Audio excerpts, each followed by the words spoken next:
Where do I begin? What do you guys want to know? What do you guys want to hear? You when you fainted? Yes, that was actually me. Exactly. Everybody here already knows what the airplane story. You want to know all of the tea? Okay. All right.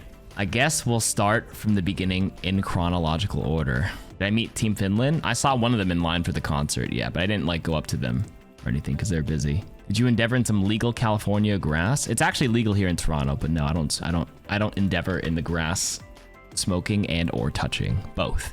I didn't know you fainted. Yeah, I guess we can begin with that story. Has anybody here ever fainted before recently? I've only ever fainted twice in my life. One was 4 days ago, and the other one was like when I was 19 years old. I think I skipped breakfast and I had a swimming thingy to do, and then I swam at like 4 p.m., never ate anything, and then I think all the blood rushing, and when I got out of the pool and I walked to the bathroom, I got super lightheaded, and then I like lost consciousness for like 2 minutes, and then I came back. Anyways, that was the first time. The second time was Thursday. You fainted at a concert? Oh my goodness, that's scary as well. You were close to blacking out, but due to low blood sugar. Oh gosh, what happened? Yeah, I'll start. Give me a second. Last time I involuntarily lost consciousness was during football. Oh, getting concussed. That was what the guy beside me was trying to do. He's trying to cheer me up, saying, hey, I fainted before. I got knocked out in a football game. I was like, oh, thanks.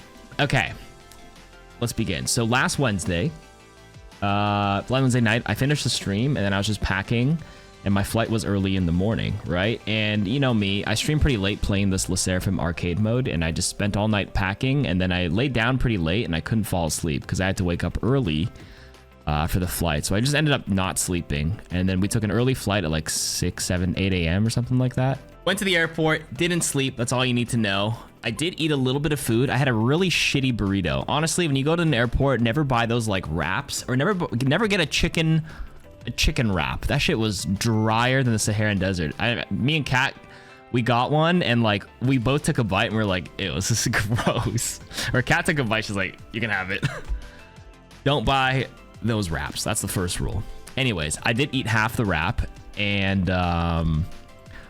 hopped on the flight, and because I didn't sleep, I tried to get some rest on the flight. So I put on the Apple AirPod Max headphones, played some music, and I slept. I closed my eyes, and like I barely remember takeoff, because literally as soon as I got to the seat, you know how it takes like 20 minutes before like the flight even takes off, because all the flight attendants have to make sure all the checks are good before they even move.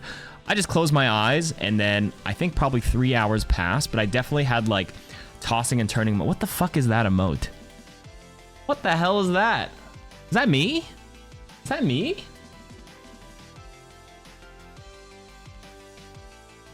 the hell is...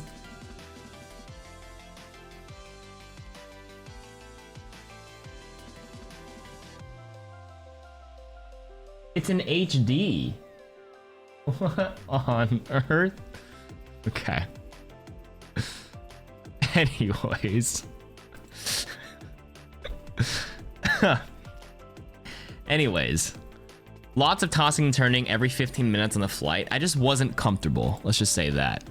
And my head is back on the seat. I'm just trying to like... I wake up every 10 minutes with this lack of sleep and this music playing in my headphones. And I was just like, ugh. I just don't feel good. And honestly, the last like couple of years I've been flying, like I feel nauseous on flights like a quarter of the time. A little less than a coin flip, but I do get nauseous now. I never took any like drugs, because usually I can let it pass. Usually the nausea occurs when we're almost landing, like when the descent happens. And usually it's fine enough that I just close my eyes, listen to music, and I can tolerate it, right? But something about the lack of sleep and everything just made it feel worse than normal. So I was extremely nauseous. When I woke up, like after 3 hours, I'm just like, okay, this is awful. There's a stranger beside me, right? And I'm like, okay, I feel like I'm gonna throw up. And I know there's like a bag for you to throw up on a flight, but like, I don't wanna throw up in the middle of a seat. So I was thinking, okay, let me just get up and try to go to the bathroom and throw up. So I asked the guy, like, all right, I'm gonna go, I'm gonna go to the washroom. And he's like, cool. And then he let me go get out of the middle seat. And then Kat actually followed me, luckily. And literally, as soon as I stood up and I started walking towards the back of the flight to the washroom was taken by somebody. I stood outside for a second, and I looked at Kat and I'm like, oh, like I like don't feel good at all. Like I just felt really spinny. And then the next thing I remember is literally waking up with an oxygen mask, 5 people's heads looking down on me, and someone going like, is there a medical personnel on the flight? Any nurses, doctors, or something along those lines? I kept saying I was dizzy, right, when I was walking. Okay, that part I barely remember. So that's the next thing I remember. It literally went from, oh, I don't feel so good, like Mr. Stark, I don't feel so good, and then all of a sudden just oxygen mask on me, laying down like this on the floor of a flight. So I wake up, oxygen mask is on me. I'm like, what the fuck is happening? And I just hear, yeah, any medical personnel on the flight? And then another lady comes here, and she said she was a nurse. And then she kept asking me questions. Honestly, at this point, my memory is really foggy on the questions they asked. All I remember is the flight attendant was just filling out my information, asking like, are you okay? Like, what's your name? Where are you seated? Just seeing if I could consciously answer. And luckily I was able to answer it. Like all of a sudden, as soon as like, you know, I was breathing in the oxygen, and after like a minute or two, I was like, all right, I'm already starting to feel like a lot better. Like once the blood went back into my brain, I was like, okay, I feel good. Like I sat up, and they're like, whoa, whoa, whoa, not so quick. And I'm like, no, I think I'm okay. I sat up for a bit. I answered their questions, and then the nurse took my blood pressure, and she's like, oh, it looks pretty good. It was like 110/70 or something along those lines. So that was a good sign. And yeah, maybe being down on the floor fixed it. But she took my blood pressure. She said she was a nurse. I thanked her profusely. The flight attendant was just like filling out my information, asking how I felt. And then it was just like small conversation for like 5 minutes. And I said, okay, I think I can stand up. They asked me to get up slowly. I was like, I want to go pee though. And then I just went to the bathroom. I peed. I came out, and then they escorted me back to the seat. And then they asked if I wanted the oxygen tank, because it's like a big green oxygen tank with a thing. And I said, I think I'm good now. And then I got back on the seat, and I was just like, okay, I think I'm chill. I think I passed it. I feel better now. And then the guy beside me was trying to cheer me up. He's like, yeah, I fainted once. I got knocked out in football and everything, and I appreciated it.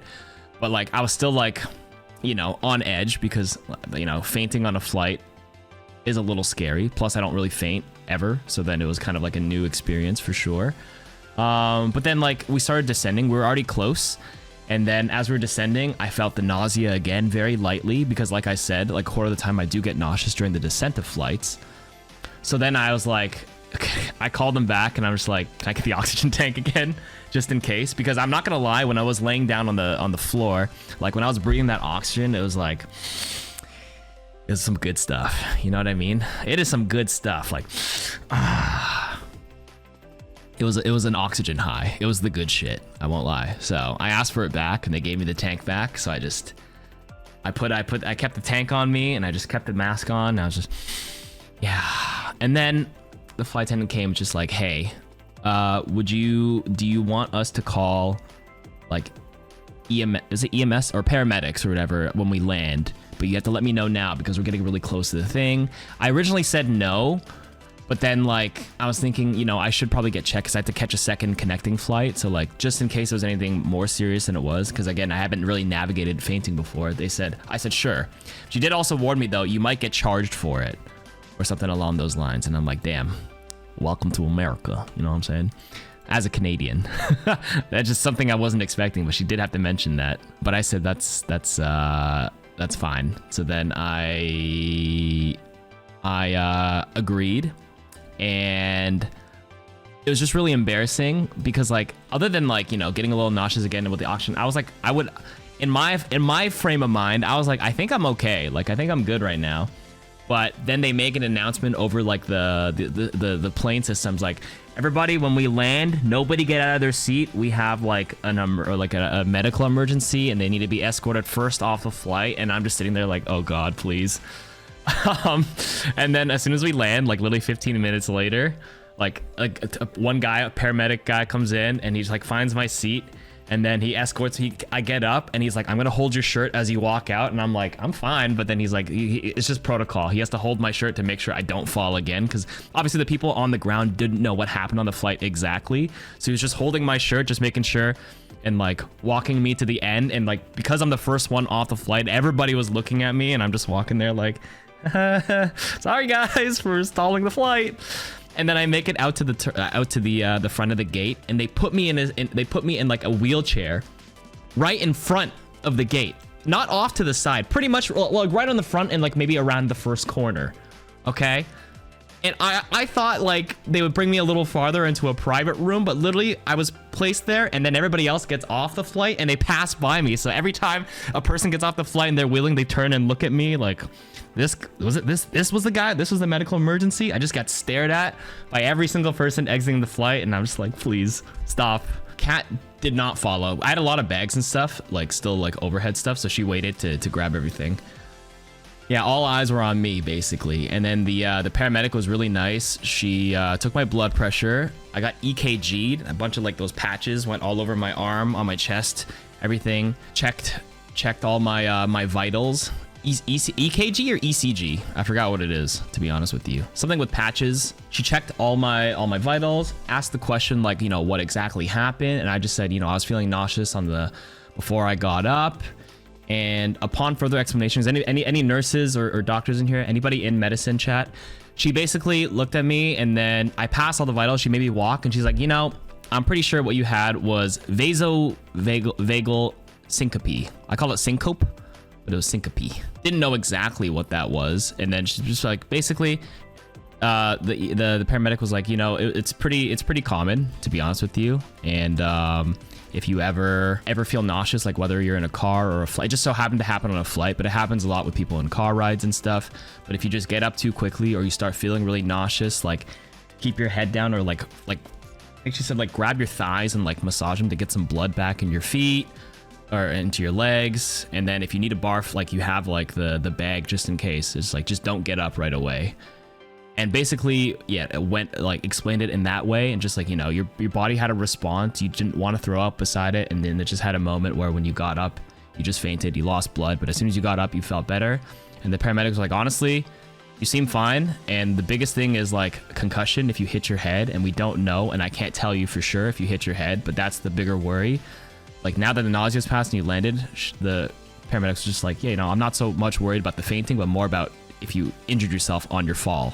And honestly, I was like feeling my head, and I'm like, I don't think my head is sore. I don't think I like bonked my head on the way down, but obviously I don't remember. And yeah, I think I passed the checks, and then what was it? The airline people were like standing behind me, like some sort of manager at United or Delta. I forgot what airline I took.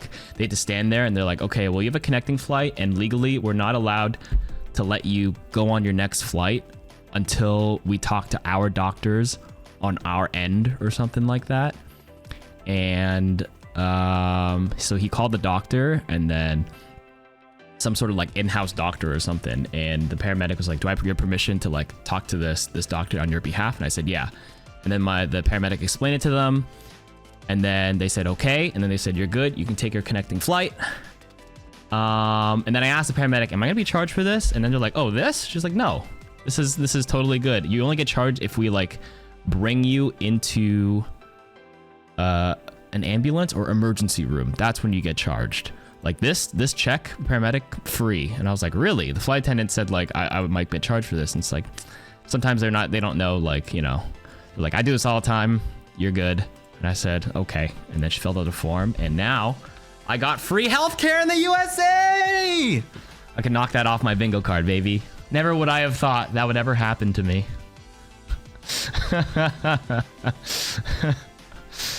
I didn't know a paramedic check at the airport was free. Let's go. As long as you don't have to go to the hospital or take an emergency thingy. Yahoo! I found a loophole, guys. Just faint on your next flight, and that's what will happen. Well, actually, if you call an ambulance or paramedic to your house, you do get charged for that, right? I'm just asking for the Americans in chat. I know something about like ambulance rides and stuff are charged. Oh, so yeah, you do get charged, but I guess not at an airport. Next time you're sick, go to the airport, guys. Not really, don't do that. Bad life advice. Don't quote me on that. That was basically the fainting story. A little scary in the moment, but all is well. All is well. I passed the checks. It was just vasovagal syncope. the vagus nerve. I forgot what it is. That's the thingy, the automatic response. So I just blame my body. My body just had a skill issue, not being able to tank it. But also now, if any of you guys get nauseous on a flight, I ended up buying, or Kat ended up getting me a Dramamine, or take that or Gravel or some anti-nausea, and life is good. The second flight was good. My flights home were a-okay, didn't feel anything. Now I know I'm always taking that on every flight now, because like that shit scarred me. Gravel, yes. Back to the story. Where was I? On Thursday, the flight, okay. Second flight, good. Landed, Disney. And then I went to bed and slept like 10, 12 hours just to make sure I felt better, good for the next day. And then the first day of BlizzCon, talk about Disney. Oh, I built a lightsaber. Went to one Star Wars ride, but honestly, the play is to get lightning. Anybody here go to Disneyland Anaheim regularly, or any Disneyland in like Florida? Like, I underestimated how incorrect the app is. It said 30-minute wait for one of the Star Wars rides, and I'm like, for like a standby line. I was like, that's not bad. I went in there, and I think we waited like an hour and 20 minutes. And that drained all our energy waiting in that line. And there's just these freaking kids beside us. And listen, I know Disneyland, good for kids and everything, but these like 10-year-olds were just talking like they watch Ninja and XQC every single day. It was just like, bro, I was getting a headache listening to them. And they kept like, when kids are really fidgety and like they move a lot and they have no spatial awareness of their surroundings, but like the parents or the guardians are like, it's probably like their kid plus their like 5 friends. So they're just talking and they're doing like, yeah, like George is really trash at Fortnite, and they just kept bumping into Kat, and like they kept like walking past me and like just being reckless. I didn't push them back, but like I did one of those like stop, like you're like starting to bump into us. So like I just did, when they like they took a step back, I just like stretched my elbows like this, not to elbow them in the head, but I just did one of these where I'm just like just gonna keep my elbows like this and look at my phone like this. If you walk into my elbow, that's not your fault. That's not my fault. That's your fault for not paying attention, and that would be the lesson for them to be careful and watch where you're going. I did one of those, like, stop freaking walking beside me and like, just like being so reckless. I gave the chicken wing.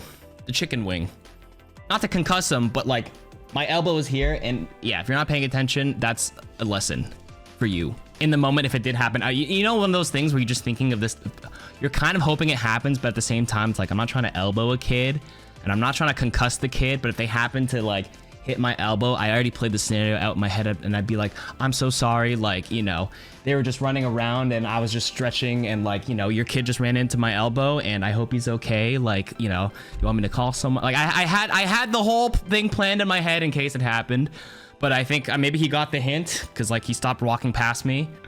Oh my god, tell the story of the ship with those girls. Wait, which one? Oh, yeah. So I was asking who goes to Disneyland Anaheim. We went on the Star Wars ride where like 2 people pilot the front of the ship, 2 people shoot, and 2 people are like the engineers or something, repair it. I forgot which one it was. But anyways, the Smuggler's Run, I didn't actually know this ride, so I didn't know what to expect.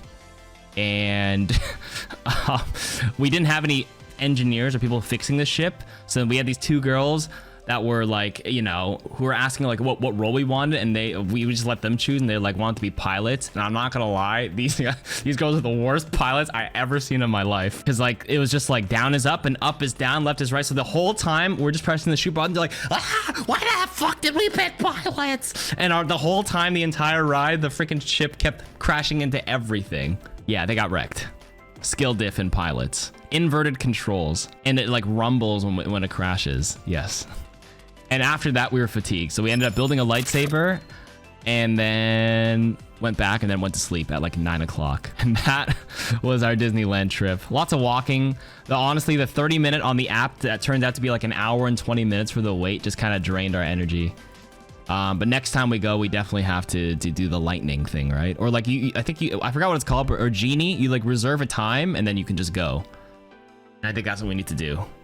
I think it's worth the money. But yeah, Disney is so gamified, or It's so heavily monetized that like everything costs something now. Fast Pass and Genie. It's the only way to get stuff done there in a short period of time. It is super optimized min-max now. It's pay to win, guys. We had to buy the Disney Battle Pass. Honestly, 3 Battle Passes next time. The next day was day 1 of BlizzCon. It was just Kat and I, and then people from the chat. Lots of people here were there. Yeah, it was just me and Kat at Disney. Okay, so next day, BlizzCon day 1. It was just figuring out how to get in. Then once we were in, I think as soon as I got into the con, I know Flats, Emong, and Jay had their couch and their World Cup co-op streams right away. So literally as soon as they saw me, as soon as I walked in, they pointed at me and they told me to just get on the couch. And then we sat down. I watched a couple of games just to pass some time. Getting in was actually not that bad with the media pass. I just saw the message saying you need to go to this entrance, and it was pretty smooth. I didn't have any issues getting in, luckily. But I heard there were some issues with the line for general access. Only at the beginning, though. Flat said he had issues. I came much later than them, though. They had to get in earlier. For me, yeah, for me, it was fine. Okay, wait, where was I? Anyways, I got in, chatted with them. What did I do that day? Honestly, it's all just a blur now. I don't think I streamed that day. I chilled in there, walked around. Oh, that's right. First day was the meet and greet. The Wholesome Moments meeting fans. That's right, that's right. I was on the Emong, Flat, and Jay stream for the first couple of hours, just mingling, going back and forth, listening to the announcements, watching all the things that happened. Someone make this guy script. I'm not very good at recalling or it was a lot that happened, okay? Maybe my head's still light from the fainting.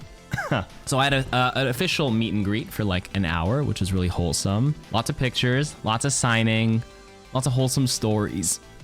There's people here in the stream that put my stream up while they eat dinner and stuff. If you guys are doing that right now, hey, I hope your rice and fish are good. So many people, a lot of couples say they play Overwatch together, they watch, and they keep my stream on while they eat dinner. That's like, I heard it like a couple of times.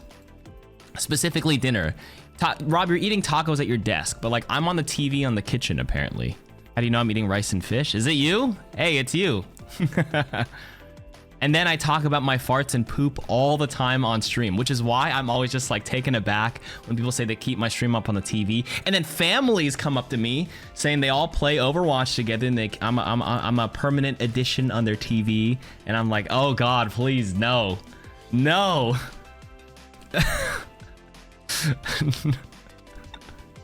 That's what I'm saying. I talk about poop and shit all the time. Hi Kark, my family and I are all big fans of your stream and videos. We put your stream on the big TV before we say grace, and thank the Lord for being able to have you in our lives while we share a meal together. You know, the way you say that, part of me now makes it feel like you guys are just sharing the meal with me, and it's wholesome if I interpret it that way. So I'm gonna pretend that's exactly what happens. Holy fuck. But anyways, I'm not making, listen, I really think it's really kind of you guys who, if you are lurking right now and I haven't been on TV, to be putting up on the TV. Don't get me wrong, I'm grateful. It is an honor to take your screens during a very sacred moment such as eating your rice and fish and vegetables. Yeah, I mean, if you don't mind me, you know, talking about my poops. Oh yeah, dude, I was like constipated for like the first 2 days of the con, and then maybe on the final day I had like a pretty pebbly poop. And then as soon as I came home here, chat, yesterday and today, whoosh, it all just came out. Anyways, back to the story. Lots of wholesome moments meeting fans. Did the meet and greet. And then what happened after the meet and greet? I think I met up with Kat, and then some of the people here in chat were there. We all grouped up, got some food. I played some Mauga on the PCs there. The PCs that were set up there were pretty decent, I would say, but they have a separate client where like you enter a name and it just throws you in a lobby, custom game lobby, where you had to only play on Samoa, and then you just like 5v5 the people and the first like 10 computers, 5v5 or whatever. And then I think we had a group of 4 people and then another group of 5, so we had 9 people total. So there's like a guy who was by himself and he joined us and he's just like, oh, Kark you? I was like, yeah. He's like, oh, I play against you in ranked. And I was like, what the heck? He happened to be our ringer or the person filling in. But anyways, I played some Mauga, played a couple of matches. I didn't get to actually like check out the con too much. We just stayed on, we just stayed in that section, played a couple of games. And then what did we do for the rest? What did we do after that? I can't remember now. I want to talk about Sunday in Le Seraphim, but what happened after? Oh, we went to go buy pins. Did I film any content that day? Oh, I did film some content. That's right. I had my mic, so I had Train and Koji. We had the microphone, so I was able to, you know how I did like the ability quiz when I went to the Creator Summit with Aaron, Jake was in it, Fitzy, Gavin, SVV did it. So I was trying to get some people to help do Overwatch 2 GeoGuessr. So I think I filmed it with Wanted on day one, and I filmed it with Anyan, the Overwatch League, former Overwatch League player for NYXL. So I got 2 people done that day. And then we checked out the stuff. Oh yeah, that's the day we just kind of like walked around the con, checked out the Diablo section, checked out the Hearthstone Dark Moon Fair, bought some pins. And then yeah, that was the day. It was just very chill.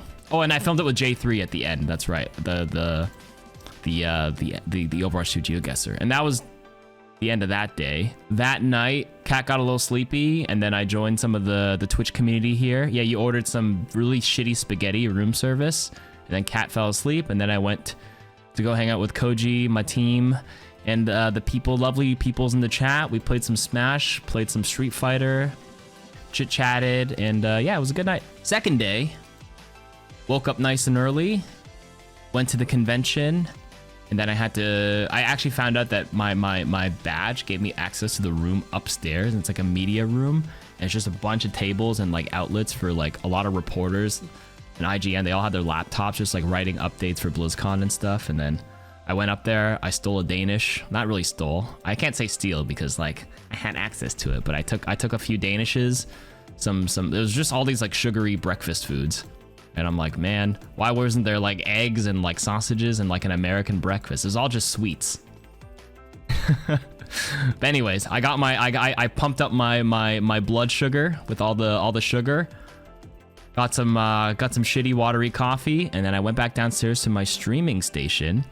And then Kat came like an hour after me. I woke up earlier than her, and then when she was ready, she came to the con.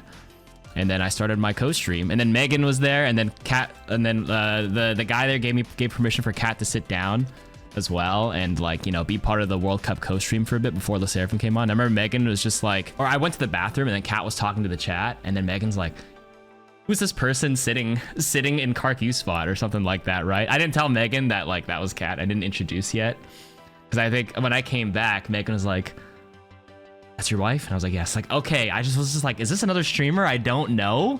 Like, as community manager, is this another Overwatch streamer that I'm supposed to know who's like maybe doesn't use their camera on stream a lot? And I was just making sure. Some of them don't use face cams, yeah. Which is a completely fair assessment. Intruder alert. So she took over the con. She's up and coming. Hey guys, you guys want to follow Kat's stream? She has a VTuber model. She's gonna be trying to stream a bit more regularly. Nah, I wasn't gonna throw her out. I just thought, oh no, someone I haven't met. There it is. Anyways, you guys in the community here know of her mostly, I'm assuming, but there, go follow her stream. There you go. Boom, shout out. So we did the World Cup. We watched a couple of the games, and then the World Cup was still going on, but then at 12 o'clock, I was had the honor to be playing some Overwatch games with Le Seraphim. That's right, they came out. There's like all this crowd starting to surround the area as they were coming out. I had some technical issues. Actually, all of our computers were not like, you know, perfectly tuned, because like a lot of streamers, including myself, are very particular about setups and everything, and at least things were not in its most ideal state, if I'm allowed to be a little critical of how it was set up a little bit. Let's just, you know, well, the only way to improve it for next time is to give honest feedback. And I think the computers are like good computers, but the audio, the microphones were not very good. The microphones that like Flats and Emong had on their couch, that headset was better than the ones we had. The headset we had, the audio was awful. But shout outs to, I think it was Dylan. He was the only one that had to set it up, and I remember he was the one who set it up when I did my stream during the Creator Summit with the John Cena thing. He was nothing but very helpful, but he was soloing it the whole time, so I could tell he was under a lot of stress and stuff. But he was trying his best, was never impatient, and trying his best to help fix technical issues, fix all the tech issues. So shout out to him. But you know, the feedback, yeah, he was soloing all the stream stations, so he did his best with everything. But if I had to give feedback to Blizzard and the ones running the convention as a whole, like he was the one assigned to it, but like more resources to help Dylan would be nice. Thank you for listening, Blizzard. So like things are nice and snappy. Would be nice next time. That's all. Anyways, we got the computer set up, and then Le Seraphim came out, and then all the streamers who were participating in the little play session with Le Seraphim, the K-pop group, if you guys don't know, were able to go up really quickly and introduce ourselves. I'm not gonna lie, like I remember I was talking to Wanted and Emong, like what do we say? Like what are we supposed to do? Just say hi. And then Crystal's very bubbly, so Crystal was just like, you know, hi, so happy to meet you and everything. Like she had it all prepped, and I was like, okay, what do I say? And then it was my turn. I said, hi, I'm Karki, hello. Like I'm gonna be playing with Chaewon, Yunjin, and Sakura on my team today. And when I said Chaewon, I ended up looking at Eunchae. Not gonna lie, when you see them in person and they're all just standing there, I looked at the wrong. I looked at Yunjin because I saw orange hair. I looked at Sakura because I saw blue hair. And then when I said I'm gonna be playing with Chaewon, I looked at the wrong girl. I'm so sorry. For a moment. For a second. And then when I said Chaewon, I looked at Eunchae and I saw Chaewon go like, it's me. And I was like, yes, you. Hello. Oh, you're over when this gets out. No. Shh. We coached you on the night before. Oh yeah, that's true. No, I'm not racist, guys. I was starstruck, okay? I was starstruck. That was it. You would just simply disappear if that happened to you.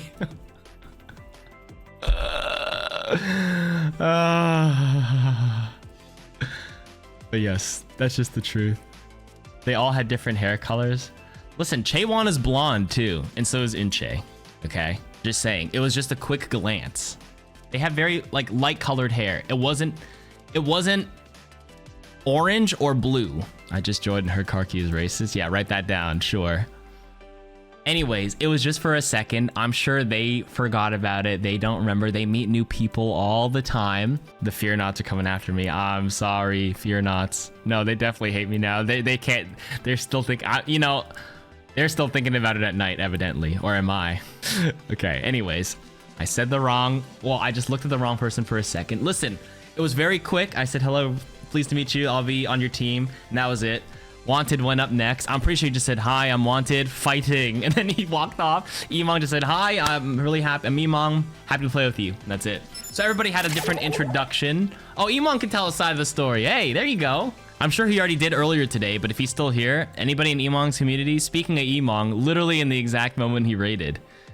Hello, Emong's community. I was just recalling the story of our introductions to Le Seraphim. Did he explain earlier what he said to them? Because I was saying, I said, hi, Chaewon, Sakura, and Yunjin, I'm Karki, I'll be playing on your team. But I'm pretty sure, if I remember correctly, Emong did say just like, hi. Yeah, you just smiled for the camera. Happy to be here, thanks for, I'm excited to play with you guys. And then that's it. Maybe. John and Emong are clearly smarter. They didn't gamble on the names. So Jake was paired with Chaewon. I know Runner and Flowervin had Eunchae. So basically, they aligned it where Korean speakers were paired with the girls sitting beside them and coaching them. Except Yunjin, who's an English speaker, and then Crystal Rain was able to pair with Yunjin, and they had some great energy. I watched all the clips after. They were so good. Yeah, Eunchae with Runaway because of Runner and Flowervin. Who else was it? Chaewon with Jake, Gigery with Kazuha, Yunjin with Crystal, and then who's Sakura? Who's Sakura with again? Who's Sakura paired with? Oh, the Korean community manager, Sloth. That was his name, Fast Sloth. That's right. I met him at the Creator Summit. He's wearing the Nike headband. I remember him now.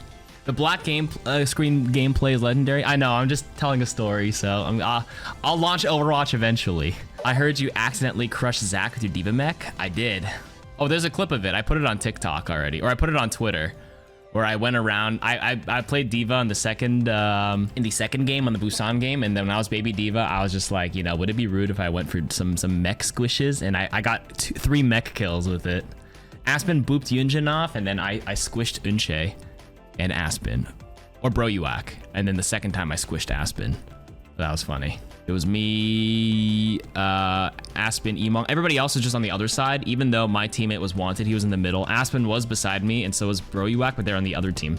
And then we just played 5v5 in Samoa first map, which was a pretty fun experience. Like, I wasn't sure how bad we were gonna try hard and sweat, but like pretty much off the rip, you could tell, like, you know, some of them haven't played much Overwatch before, so it was very obvious that we were just gonna have some fun and take it easy. I opened up with Baptiste, because that's my main, because I didn't know how to start.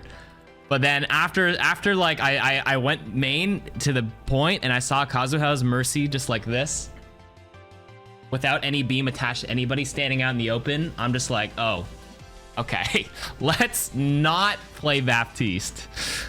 So I swapped off Bap. I just went Life Weaver, and then I just sat there just pumping heals into Chaewon, who got thrown onto Reinhardt because I think Jake was coaching her to just keep swinging. So I just stood there just pumping heals, and I just gripped them out whenever they're in danger. And that was round 1. I played BAP against them. Listen, I just had, I didn't know what to pick because half of them didn't pick yet because I think they're busy talking to their coach and everything. So no, I couldn't. Once I saw, like I said, it was mostly Kazuha just standing there confused. Kazuha was like the least gamer on that group. It was a trial by fire. I told Karki don't sweat. Karki goes BAP. Hey, wait, when did you actually tell me don't sweat? Maybe you did. My bad. Instinct. My competitive nature kicked in. So I played Lifeweaver first round, and then the second round of Samoa, I also was messing around. And second map of Samoa, I asked if they wanted to play the Le Seraphim comp, and it seemed like all the coaches, Jake and I think Crystal, they saw my message in our group, and they all swapped to the right heroes except Wanted. We had a D.Va, we had Sombra, Tracer, I was on Kiriko. Wanted or John walked out on Anna, and I was like, yo, switch to Brig. Like, quickly, switch to Brig, because we're playing the Le Seraphim comp. He goes back and swaps to Brig, and he's wearing the Riot Police Brig skin. And I'm like, no! This is not it, because everybody was wearing the Le Seraphims. You get the cop skin on. And I was like, no! Out of all of them, why? And then I was like, okay, please, like, do you have the Kiriko one? I can swap to the Brig, the girly skin. And then he says, I don't have the bundle. And I was like, no! Anyways, he committed onto the Brig anyways. We ran the comp. And we were just messing around, having a good time. I could just tell Sakura on our team was gaming as hard as she could on Sombra. She played a lot of Apex and whatever before, so I could tell she was not new. She was like TPing around, EMPing like crazy, hitting the viruses, like had the gamer reflexes. Unshe on the other team as well, like also kind of sweating, figuring out how to maneuver around. Like, she knew how to move around and like dodge stuff. Kazuha on the enemy team on the Mercy just kept walking to our spawn without a beam attached to anybody. She was lost, I'm gonna be real, but it was kind of, it was adorable. She was just lost. Yunjin was walking around, actually pretty good, to be honest with you, not bad. And yeah, that was a fun game. Second game, we played Busan for a bit. I was playing D.Va, and then that's when like all the D.Va remix squishes and those things happened. A lot of clips were circling around on social media. I posted a few of them. That was a lot of fun, but they had to cut the game short because we're running short on time. And I know these girlies are very, you know, high in demand and have to be on schedule. So like we had to cut the second game short and switch to the Concert Clash arcade mode and make sure we at least got a game of that in. Unfortunately, it's only a 3v3, 6 people. So the 5 girls, and then Aspen got was the chosen one to play along. So we just spectated and watched it. I was spectating, yeah, Unshe and Sakura, and I could just tell they were gamers. Like, their tracking was very, very good. I didn't bring up the Mauga. Emong played Mauga. Did you get to meet them? Yes, I introduced myself, and then once they finished the Concert Clash, it was like, hurry up, go up to the front, you know, and take a picture. So then we as soon as the Concert Clash 3v3 arcade mode ended, we all had to get up quickly. Didn't have time to take like 2 individual pictures, although Crystal managed to take an awesome picture on the walkway there, a nice little selfie. But the rest of us, we all just grouped up. And then the organizers was like, okay, whoever coached each member, stand behind them. And then they went first, and then our group who played against them, who didn't have any of the pairings, we just like walked second, and then, you know, weren't really like pointing me on where to stand, so I ended up standing right behind Sakura. And then, yeah, I did a little hee-hee, little peace sign. I wasn't sure if we were doing one of these, because you either do one of these or you do one of these, or just, you know, smile. But I wanted to do something with my hand, so I just went, aha, right behind her. I don't have the pic yet. Is Megan here? Do we have the pictures? Are they public yet? Oh yeah, on the Play Overwatch TikTok, there is one. I'm a what do I do with my hands person. So just the peace sign or like the heart is easy. But it seemed like half the people were mixing up this and this, so I just did a peace sign. And I took the picture, and then they're like, okay, they gotta go get ready for the thing and do other obligations. And that was it. And then I got a gift box from them. All the stuff is upstairs. I have a CD, Healing Ofuda, concert tickets. I posted a picture of what they gave. I opened it on stream already. You guys already saw it, but it's this stuff here. Concert tickets, a CD. This card has a redeemable code for the Le Sserafim bundle. And these concert tickets are from the actual concert themselves. And it's hers now. She took it. Did I get a mouse pad? No. No, I don't think I got the Unshay player card. I didn't get him. No. Did Cat take him? It's still. I'm gonna be real. I haven't opened my luggage yet. It's still in my bag upstairs. That was the gift that they gave to all the people participating, and that was it with Le Sserafim. I ended the stream there, and what do we do after? Oh, I ended the stream, and then I had to get all the other creators to do the Overwatch 2 GeoGuessr with me. That's right. Well, I got Flats. I got Emong to do the Overwatch 2 GeoGuessr video. It's getting edited right now by Train. And then the World Cup was going on, and then the Le Sserafim concert was in like 2 hours. And I know a lot of the people in the group went to go line up early. Luckily, I had a dedicated seat, but it was only for one person. So like, Kat went with like Alan in the chat, Bender, Randy, to go line up for the concert. Koji and Train were with me to help film with the pieces of content with Classy as well. And Stack as well. That's right, he lined up with you guys. They watched the performances, I didn't. It was a little stressful getting into the concert later, but once it was in, we enjoyed the performance. And that was it, right? Well, I was able to meet some other people outside of the arena at the end. Oh, I met a family. The most wholesome fan interaction was this family that was freaking out. First, it was Mom. I was just like standing there talking to some Blizz people. I think it was like Melissa, her husband, and like some of their friends for a bit. Megan was there for a bit. Megan, were you there? Are you still here? Are you lurking? I don't know if you were like, there was just like this Asian family, but I was just sitting and talking, and then there was like this Asian mom just being like, oh my God, is that Karku? Karku. And then she's like, I'm gonna go find my son. Like, Jimmy, get over here. Or something like that. I forgot what his name was. I'm sorry, but she just was just yelling like, "Yo, get your ass over here! Karku's over here!" And then he was like, "Oh, Karku!" And then he pointed at his shirt, and he had like a Defiant shirt on. And then Dad came, and he was wearing a Chengdu Hunters jersey. I remember that. And then one more brother wearing like a Gladiators jersey, and they're like, "Oh, Karku!" And I'm like looking at them, and I'm like, "Does this whole family play Overwatch?" And they're like, "Yeah, we all play Overwatch." And I was like, "What?"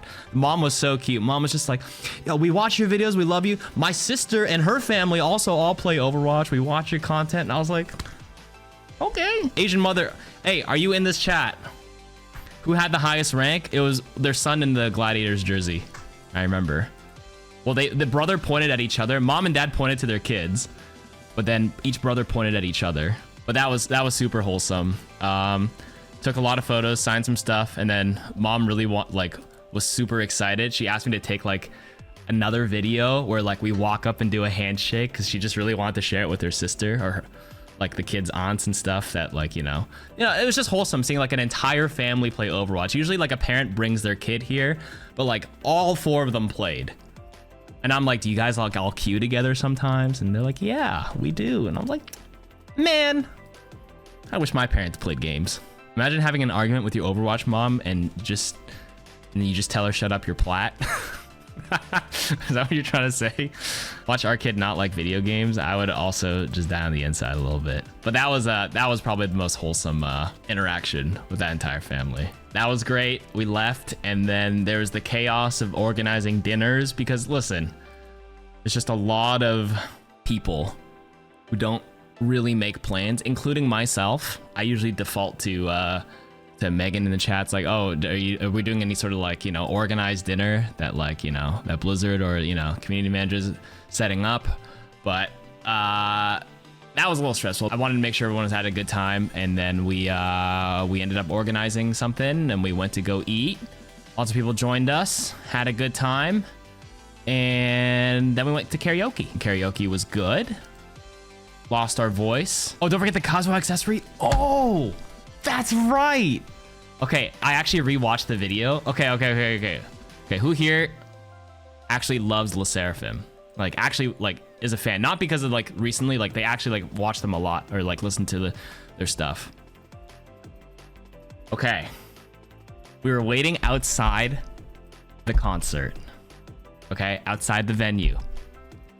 A Blizzard employee or someone there walks up to us and goes like, is anybody a big LE SSERAFIM fan? This is after.